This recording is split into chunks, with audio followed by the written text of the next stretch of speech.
기도하옵나이다. 아멘. 오늘은 초대교회의 첫 이적이라는 제목으로 하나님의 말씀을 함께 나누겠습니다. 오늘 본문 내용은 우리가 읽은 대로 안전병이, 오늘 본문에서는 걷지 못하는 사람으로 이렇게 표현되어 있는데 옛날 성경에는 안전병이로 그렇게 기록이 되어 있습니다. 그 안전병이가 일어나서 걷는 장면입니다.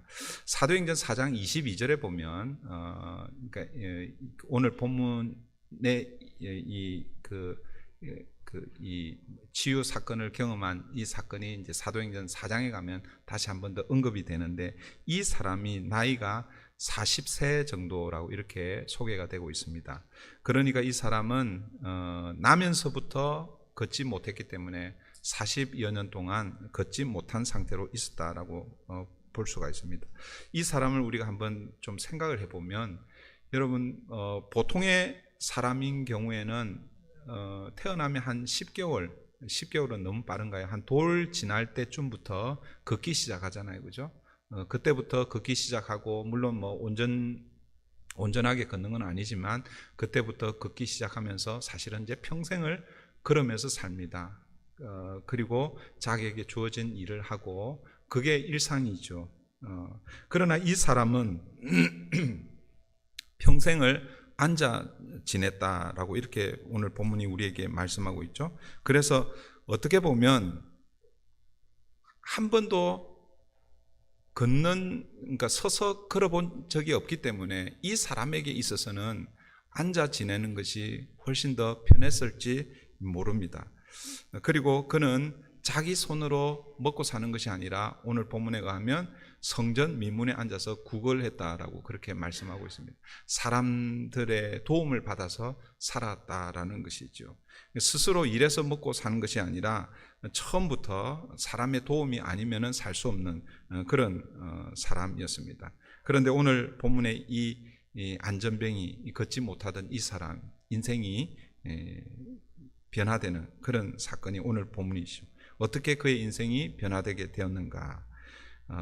오늘 본문에는 한 사람을 만나고 있죠. 두 사람을 만났습니다. 그죠? 베드로와 요한. 그런데 그 베드로와 요한을 통해서 누구를 만났습니까? 예수 그리스도를 만남으로 인해서 그의 인생이 완전히 변화되는 그런 모습을 우리가 보게 됩니다. 무엇이 그를 이렇게 변화되게 만들었을까? 오늘 본문을 통해서 좀 살펴보려고 합니다.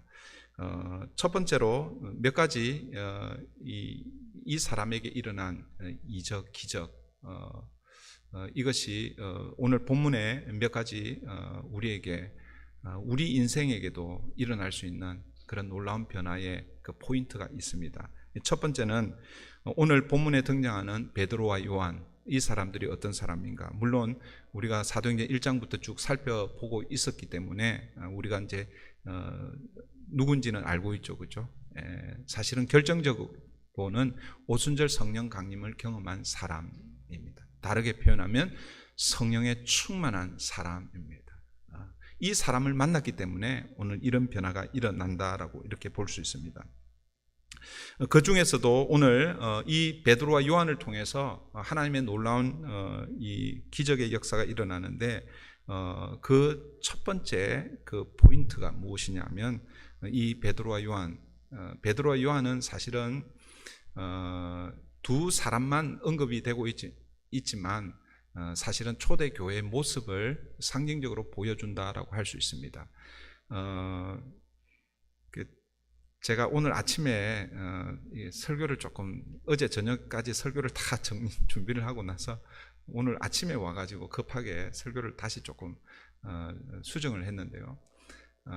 우리가 지난번에 살펴봤던 내용, 우리 사도행전 2장 42절부터 47절의 내용은 초대교회의 모습을 그리고 있는 모습이죠. 그래서 그 초대교회의 모습을 크게 한 4가지 특징을 살펴보았는데, 그때 살피지 않고 그냥 지나간 본문의 한 구절이 있습니다. 그게 뭐냐면 43절이에요. 43절 한번 볼까요?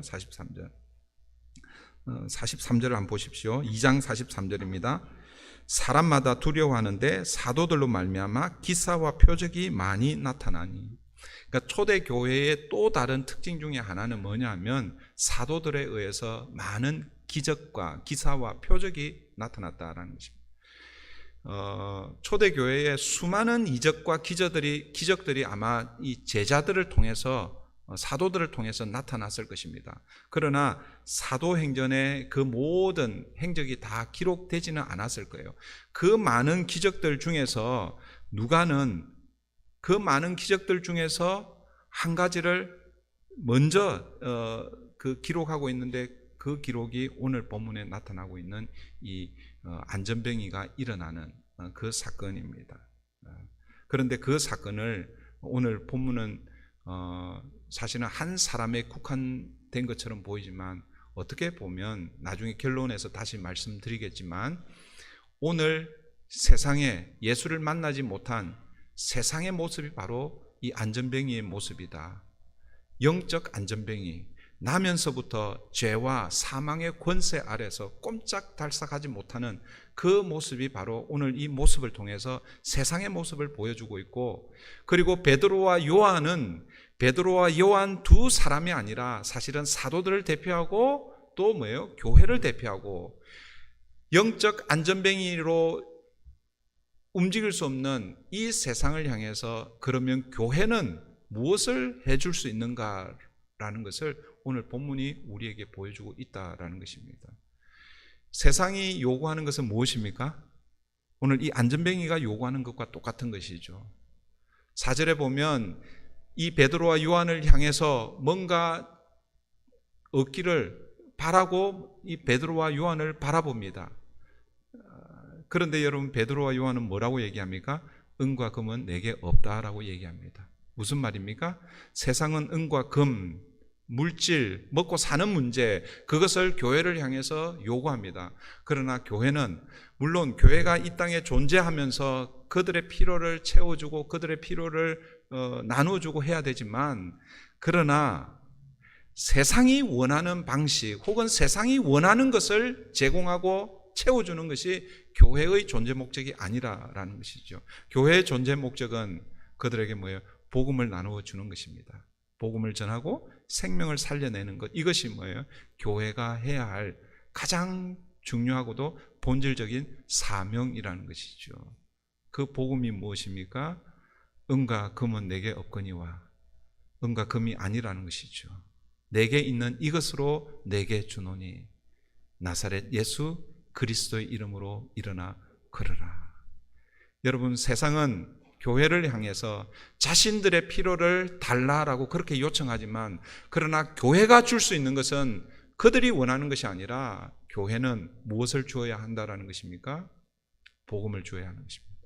예수 그리스도, 예수의 이름 안에 있는 권세와 영광과 능력을 교회가 줄 수 있어야 한다라는 것입니다. 이 능력이 오늘 베드로와 요한을 통해서 나타나고 있는데 어떻게 나타나고 있는가? 첫 번째는요, 그들이 기도하는 사람이었기 때문에 이 능력이 나타날 수 있다라는 것이죠. 1절을 한번 보십시오. 제9시 기도 시간에 베드로와 요한이 성전에 올라갈새. 여러분, 이 안전병이를 고친 이 사건은 베드로와 요한이 기도하기 위하여 성전에 올라가면서 시작되고 있습니다. 다시 말하면 이들이 기도하는 사람들이었기 때문에 이런 기적이 일어날 수 있었습니다. 경건한 유대인들은 하루에 3번, 우리 시간으로 오전 9시, 그리고 정오 12시, 그리고 오후 3시, 그 시간이 되면 어느 곳에 있든지 기도의 시간을 가졌습니다. 회당이 가까이 있으면 회당으로 가서 기도하고, 그렇지 않으면 자기가 있는 곳에서 예루살렘 성전을 향하여 엎드려 기도하는 그런 시간을 갖습니다. 여러분, 큰 은혜를 받은 이후에 사실은 삶이 참 중요합니다. 제가 한국에 있을 때는 청년부를 한 3년 반 정도 지도를 했는데, 청년들은 어른들보다 훨씬 더 이 흡수하는 능력이 좋습니다. 그러니까 은혜를 훨씬 더 쉽게 받고 그렇게 하는 거예요. 나이가 이렇게 어리면 어려질수록 그 흡수 능력이 좋아요. 어른들은 은혜를 받았는데도 불구하고 은혜 받은 것을 표현을 잘 안 합니다. 근데 이제 문제는 뭐냐면, 청년들이 은혜를 받을 때에 이게 금방 받는데 또 뭐예요? 그 은혜가 금방 식는 거예요. 그러니까 예를 들어서 뭐 수련회를 이렇게 가잖아요, 그죠? 그러면 그 수련회에서 은혜를 받아요. 그런데 이 은혜가 한 달, 두 달 혹은 6개월, 1년 이렇게 지속이 되면 좋은데 수련회 기간 동안에는 눈물, 콧물 흘리며 기도하고 작정하고 결심하고 결단하는데 수련회 갔다 오고 나면 한 일주일 지나면 언제 그랬냐는 듯이 그렇게 돌아서는 게 청년들의 마음이에요. 여러분들은 어떻습니까? 네. 여러분들은 그렇게 흉내도 잘 안 내죠, 그죠? 여러분, 이 은혜를 받고 나서 그 이유가 참 중요합니다. 여러분, 이 베드로와 요한은요, 오순절 성령 강림과 같은 그런 놀라운 그런 그 역사를 경험했잖아요, 그죠? 이런 놀라운 은혜를 체험한 사람들입니다. 사실 제자들이 이렇게 말하면서 이렇게 살 수 있습니다. 우리는 이제 예수를 주와 그리스도로 믿기 때문에 이제 더 이상 우리는 율법과 상관없다. 유대인들의 전통, 습관은 더 이상 우리에게 중요하지 않다. 오직 예수뿐이다. 라고 이렇게 살 수도 있습니다. 그런데 초대교회는 그렇게 하지 않았다라는 것이죠. 오히려 유대교회에서 내려오고 있는 좋은 전통, 기도하는 이 전통을 버리지 않고 그것을 그대로 뭐예요? 그들의 삶에, 그들의 경건의 삶에 이어가고 있다라는 것이죠. 여러분, 우리 한국에도 좋은 이 기도의 전통이 있잖아요, 그렇죠? 가장 대표적인 것이 새벽 기도이고, 그리고 세계 교회 성도들이 가장 좀 이상하게 여기는 게 통성 기도입니다. 그래서 뭐 요즘은 제가 이렇게 외국인들하고 같이 모이는 이런 모임에 잘 가지는 않지만, 제가 동부에 있을 때 공부할 때나 아니면 그 이전 교회에서 미국 교단에 속해 있었기 때문에 그런 모임에 이렇게 가면 그러니까 한국 목회자들이 함께 있다는 것을 알고 그 기도를 인도하시는 분들이 우리 한국 그 목회자들 의식해서 그랬는지 모르겠지만 코리안 스타일로 기도합시다 이렇게 얘기를 합니다.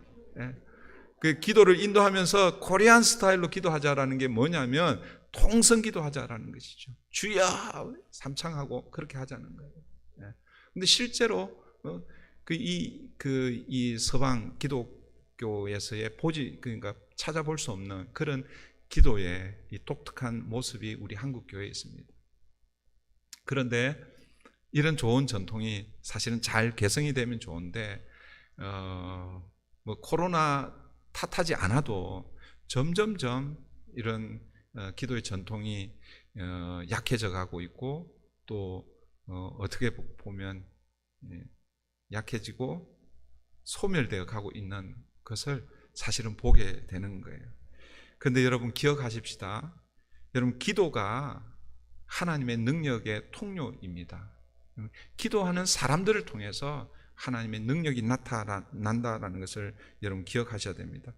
오늘 본문까지 1장부터 사도행전 1장부터 오늘 본문까지 이렇게 여러분 유심히 보시면 기도하는 장면이 한 4번 정도 등장하고 있고 사도행전 전체 28장 전체를 보면 기도의 장면이 약 한 32번 정도 소개가 되고 있습니다. 그러니까 사도행전은 28장으로 구성이 되어 있는데 32번 정도 기도가 등장한다라는 것은 뭐예요? 매 장마다 뭐예요? 평균적으로 보면 기도가 나오고 있다라는 것이죠. 그러니까 초대교회뿐만 아니라 초대 기독교 역사 30년 역사의 가장 중요한 특징 중에 하나가 뭐라는 거예요? 기도라는 것이죠. 기도. 그래서 교회가 세워지는 그때부터 교회가 계속해서 지속되는 그때까지는 계속해서 뭐예요? 기도의 불씨가 꺼지면 안 된다라는 것을 여러분 기억하셔야 됩니다.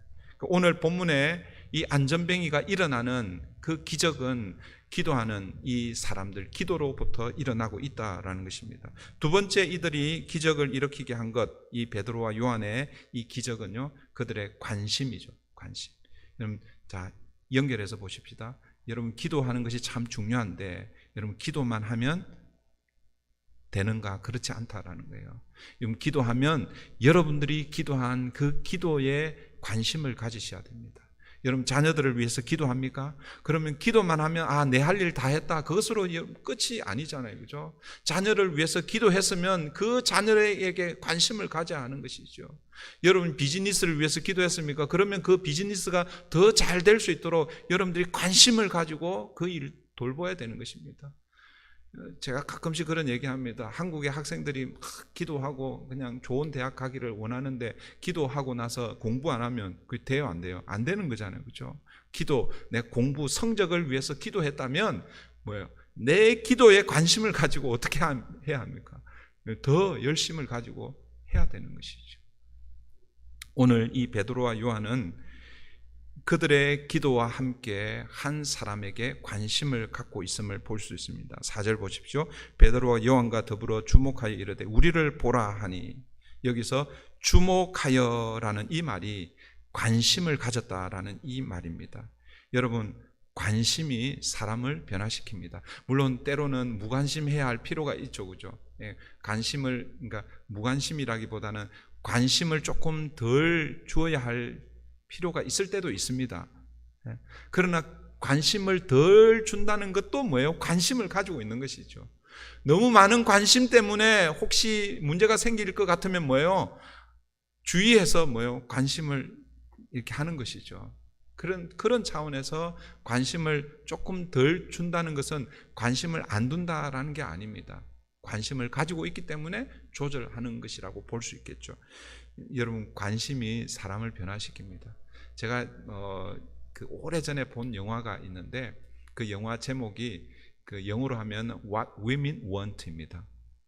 우리말로는 뭐로 번역이 됐는지 제가 기억이 잘 없어요. 멜 깁슨이 주연이었고 그런 영화입니다. 근데 아마 광고 회사에서 일어나는 일인데 그 영화에 그냥 그 지나가는 한 여자 소녀가 인턴 사원으로 그 회사 그 사무실에 이렇게 지나가는 걸 보는데, 근데 이 남자가 어느 날 갑자기 여자의 마음을 읽는 그 초능력을 이렇게 갖게 됩니다. 감전 사고로 인해서 그 어느 날 이게 감전이 되었는데 눈을 뜨고 나니까 여자들의 마음이 막 읽히는 거예요. 근데 사무실에서 이 한 소녀를 보게 되는데 이 소녀가 그 마음에 가지고 있는 이 무기력함, 그리고 우울증을 앓고 있고 사람들이 아무도 자기에게 관심을 가져주지 않고 그래서 결국은 죽으려고 자살을 그렇게 결심을 합니다. 근데 이 주인공이 그걸 딱 알게 되는 거예요. 그래서 그때부터 그 여자에게 관심을 보이기 시작합니다. 그러면서 뭐예요? 이 여자가 다시 힘을 얻고 변화되고 하는 그런 내용입니다. 물론 이게 스토리의 주 내용은 아닙니다. 그 전체 영화에 지나가는 한 장면인데, 그 내용을 보면서 사람이 관심을 가져주니까 한 사람이 변화되는 그런 모습을 보게 되는 것이죠. 여러분, 성령 충만한 사람, 성령 충만이라고 하면 여러분들 부담되실 텐데, 여러분 예수를 믿는 사람은요 그냥 나만을 위해서 사는 사람들이 아닙니다. 내가 예수를 믿고 그 하나님의 은혜를 경험한 사람들은 아직 예수를 알지 못하는 그 사람들을 바라보면서 긍휼한 마음을 가지고 저 사람도 내가 만난 이 예수를 좀 만났으면 좋겠다라는 이런 마음을 가지고 있습니다. 그런 마음을 가지고 있는 사람은 뭐예요? 아직 예수를 알지 못하는 그 사람에게 관심을 가질 수 있게 되는 것이죠. 관심이 그 사람을 예수께로 인도할 수 있다는 것을 우리가 기억하십시다. 여러분, 오늘 이 시대는요 그냥 이 혼자 살기를 좋아하잖아요. 저도 제 개인적인 성품은요 뭐라고 그러지? 인트로버스. 나 영어 한국말도 잘 안 되고 영어도 잘 안 되고 우리말로 하면 내성적인. 저는 혼자 있는 거 좋아하고 정말 저는 목사가 안 되었으면은 교회를 다니더라도 신앙생활을 하더라도 죄송합니다. 혹시 뒤에 앉은 분들 오해 없으시길 바랍니다. 저도 저기 뒤에, 우리 교회는 그래도 기둥이 없어서 다행인데 만약 기둥이 있다면 기둥 뒤에 앉아서 예배를 그냥 눈으로 예배 드리는 것이 아니라 귀로 예배를 드리고 있지 않았을까 이런 생각이 들어요. 혼자 있는 거 좋아하고. 그 한국에 요즘 그런 거 많이 있잖아요. 혼밥 그 이번에 제가 한국 갔을 때도 이제 첫 번째 일주일은 제 개인적인 그 일 본다고 서울에 있었고, 그다음에 그 두 번째 월요일부터 이제 목요일까지 우리 선교 그 교회 선교관에서 이렇게 훈련을 같이 세미나를 했었는데, 혼자 있을 때 제가 가족들하고 같이 간 게 아니니까 그냥 조용하게 그냥 이렇게 이 호텔을 잡아서 했는데, 그 호텔에 딱 들어가니까 개인 그 싱글 침대 딱 하나 있고요. 그 다음에 테이블 하나 있고 샤워장이 딱 하나 있더라고요. 혼자 지내기 딱 좋은. 한국은 여러분 혼밥, 혼술, 요즘은 식당에 가면 이거 혼자 또 식사할 수 있도록 바 형식으로 혼자 딱 앉아서 이렇게 먹을 수 있도록 그렇게 많이 해놨어요. 그게 무슨 얘기, 어떤 의미입니까? 그러니까 사람들이요, 다른 사람에게 관심이 별로 없는 시대를 우리가 살아가고 있다라는 것이죠. 그 수요일마다 우리가 캠퍼스 전도를 간다고 그랬잖아요. 그죠? 제가 지금까지 이렇게 얘기하는 게 많이 간 것처럼 보이는데 딱 3번 갔습니다. 3번 갔는데, 근데 그 시트러스 칼리지에인데 어떤 경우에는 제가 우리 청년들, 학생들한테 다가가서 이 쪽 복음 메시지를 주기도 하고 하는데, 어떤 경우에는요, 가만히 서 있는데도 지나가다 어떤 학생이 와서 말을 걸기도 하더라고요. 그러면서 쭉 대화를 하는데, 너 다음 주에도 오냐고. 왜 그러냐. 다음 주에 오면 내가 너 만나러 오겠다라는 거예요. 그래서 제가 그 학생하고 깊은 대화는 하지 못했지만, 제가 그 학생하고 대화를 마치고 나서 무슨 생각이 들었냐면 이런 생각을 했습니다. 이 학생들이 외롭구나라는 그런 생각을 했습니다. 한번 보세요. 이번에도 제가 이 한국의 지하철을 타는데요, 10명 중에 9은 다 이게 스마트폰을 가지고 있어요. 주위에 관심이 없습니다. 다 그냥 혼자. 우리는 어떻습니까? 우리도 사실은 마찬가지죠. 다른 사람들에게 관심이 별로 없습니다. 그래서 저는 이게 저 캐릭터, 이 목사로서의 저 캐릭터 중에서 제 아내가 가끔씩 그런 얘기를 해요. 죄송합니다. 제 아내 얘기를 해서. 당신은 왜 이렇게 사람에게 관심이 없냐? 제가 이 설교를 준비하면서 어제 저녁에 그런 생각이 들어요. 반성하면서, 여러분 옆에 한번 앉아 있는 사람, 오늘 옆에 누가 앉아 있는지 한번 쳐다보세요. 네. 여러분 평소에 앉아 계신 분이 앉아 있는 거 여러분 아실 텐데, 근데 우리가 무심코 그렇게 지나갈 수 있습니다. 오늘 예배 이후 여러분 늘 기억하십시오. 이 1시간, 우리는 1시간이 아니죠. 1시간 30분. 1시간 30분 이것만 예배라고 생각하면 안 됩니다, 여러분. 이것은 우리가 공식적으로 하나님 앞에 드리는 예배이고, 이제는 여러분의 이 예배가 끝나면 새로운 예배가 시작된다는 것을 늘 기억하십시오. 여러분 개인의 예배입니다. 그 여러분의 개인의 예배에서 오늘 여러분 옆에 있는 분들이 누구이고, 내가 대화하는 사람이 누구이고, 그리고 내 대화의 내용이 뭔지. 여러분 예수 믿는 우리의 대화는 좀 다른 사람하고 좀 달라야 되지 않겠습니까? 그렇죠? 사람을 살려내는 대화, 사람에게 힘을 주는 대화, 그거는 어디에서부터 나오는가? 관심에서부터 나온다라는 것입니다. 세 번째, 이 제자들의 기도와 그리고 관심이 이 사람의 피로를 채워주는데, 그런데 이 피로를 채워주는데 그 피로는 어떻게 채워지느냐? 만남을 통해서 채워진다라는 것입니다. 6절 보십시오. 베드로가 이르되 은과 금은 내게 없거니와 내게 있는 이것을 내게 주노니 나사렛 예수 그리스도의 이름으로 일어나 걸으라 하고, 지금 이 안전뱅이 이 성전 미문에 앉아서 베드로와 요한을 향해서 기대하고 있는 것이 무엇입니까? 오늘 한 끼 먹을 그 음식, 혹은 그 음식을 살 수 있는 돈, 이런 것들을 기대하고 그렇게 있지 않았을까요? 그렇죠? 그런데 베드로와 요한은 우리에게는 은과 금은 없다라고 선언하고 있습니다. 여러분 물론 교회가 은과 금이 있죠. 그러나 세상이 필요로 하는 것은 그들은 은과 금을 필요로 하지만 그러나 정작 그들에게 필요한 것은 은과 금이 아니다라는 것이죠. 무엇입니까? 복음이라는 복음, 예수 그리스도. 그의 영적인 문제가 해결되기 위해서는 예수 그리스도를 만나지 않으면 해결되지 않는다라는 것입니다. 아무리 많은 은과 금, 보화가 그들에게 주어져 있어도 예수를 만나지 않으면 그 영적 문제는 해결되지 않는다라는 것이죠. 오늘 베드로와 요한이, 아니 오늘 우리 교회가 여러분 세상의 필요를 어떻게 채워줘야 하느냐, 은과 금을 나누어주면 채워지는가? 그렇지 않다라는 것이죠. 복음을 나누어야, 예수 그리스도를 전해야 그들의 영적 필요가 채워진다라는 것입니다. 마지막 그러니까 또 여러분 이제 끝나는구나 생각하는데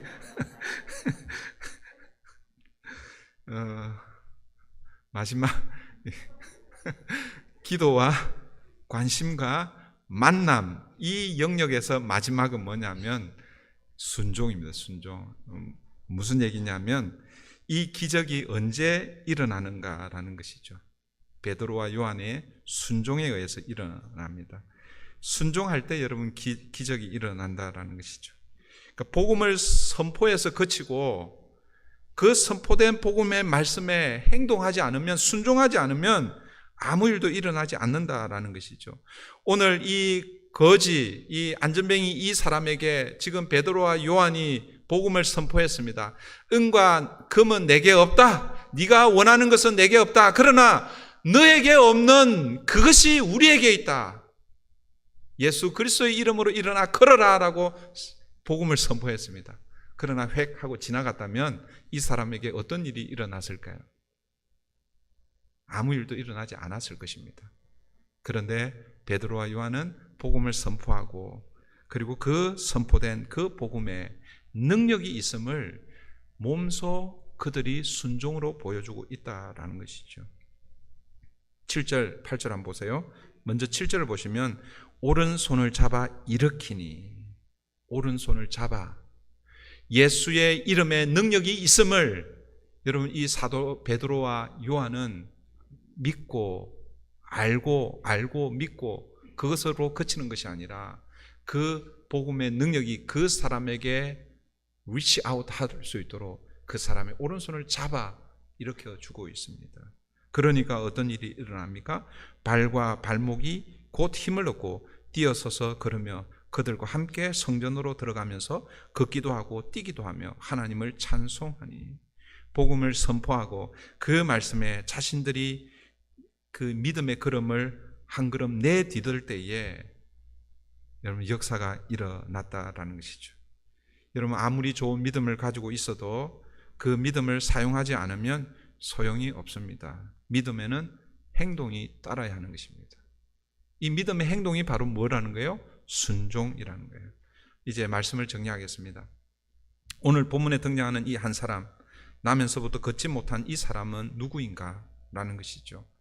서두에 제가 말씀드렸지만 여러분 이 사람은 2000년 전 성전 미문에 앉아 구걸했던 개인 한 사람을 의미하기도 하지만 그러나 이 사람은 영적으로 보면 나면서부터 죄와 죽음의 권세에 사로잡혀 꼼짝하지 못하는 우리 인류 전체를 상징적으로 보여준다라고 할 수 있을 것입니다.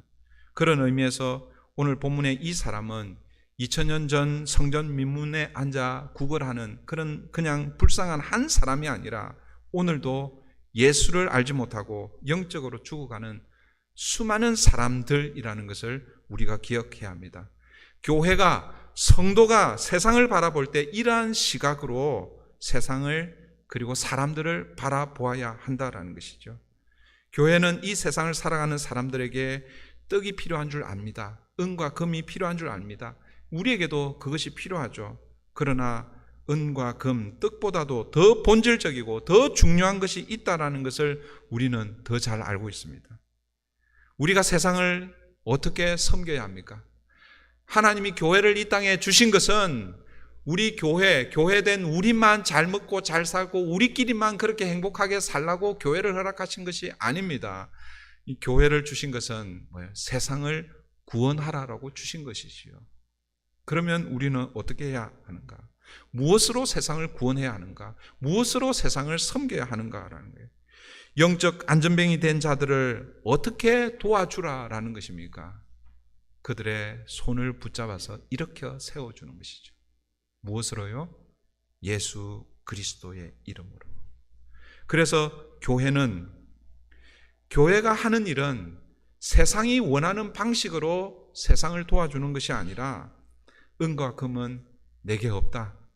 은과 금으로 너희들을 도와주는 것이 아니다.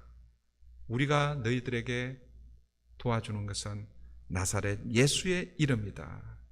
교회가 세상을 섬기고 그들이 가지고 있는 본질적인 문제를 다루어내는 유일한 방법은 나사렛 예수 그리스도의 이름이라는 것입니다. 여러분, 이것이 아니면 교회가 아무리 세상을 향해서 은과 금을 주고 먹을 것을 주고 그렇게 해도 교회가 세상을 바르게 제대로 섬기는 것이 아니다라는 것입니다. 사랑하는 성도 여러분, 어쩌면 우리도 예수를 만나기 전에는 오늘 본문에 나타나고 있는 이 안전뱅이, 영적으로 안전뱅이 된 자들 아니었습니까?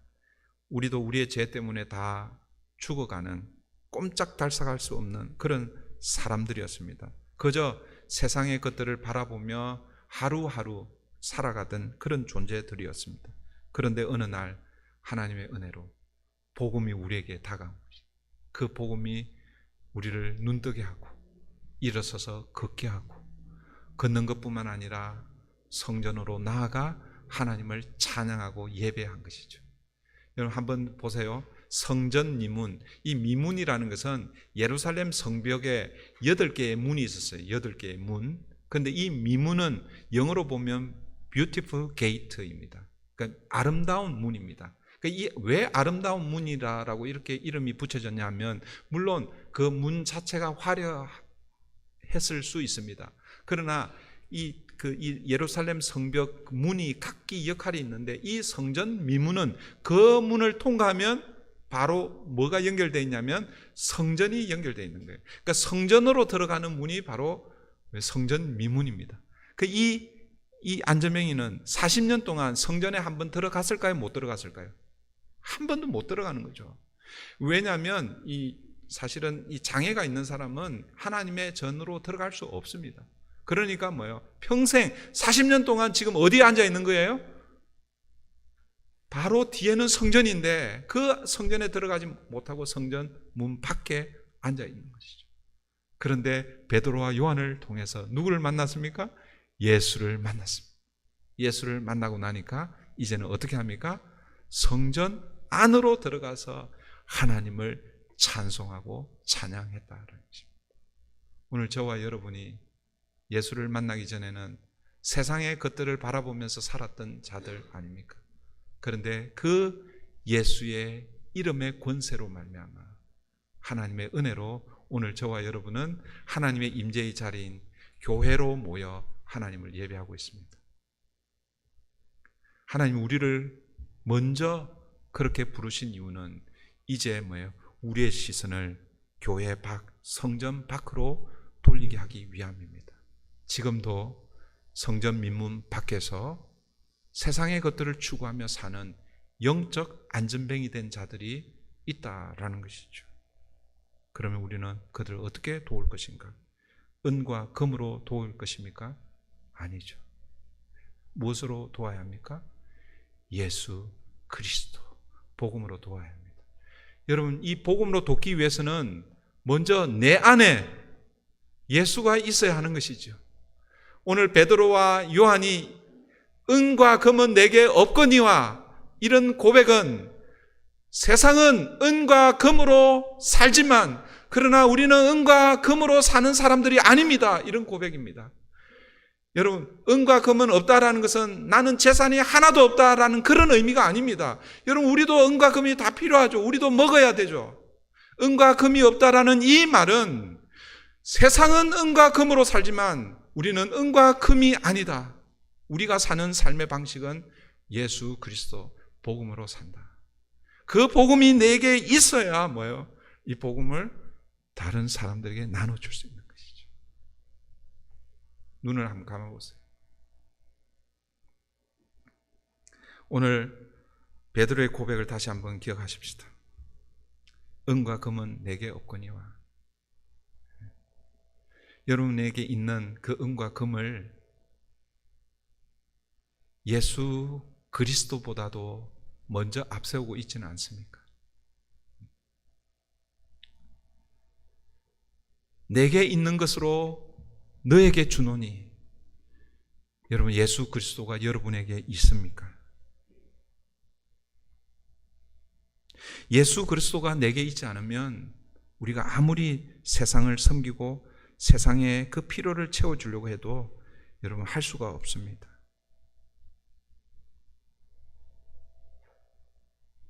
이 시간 우리 함께 기도하기를 원합니다.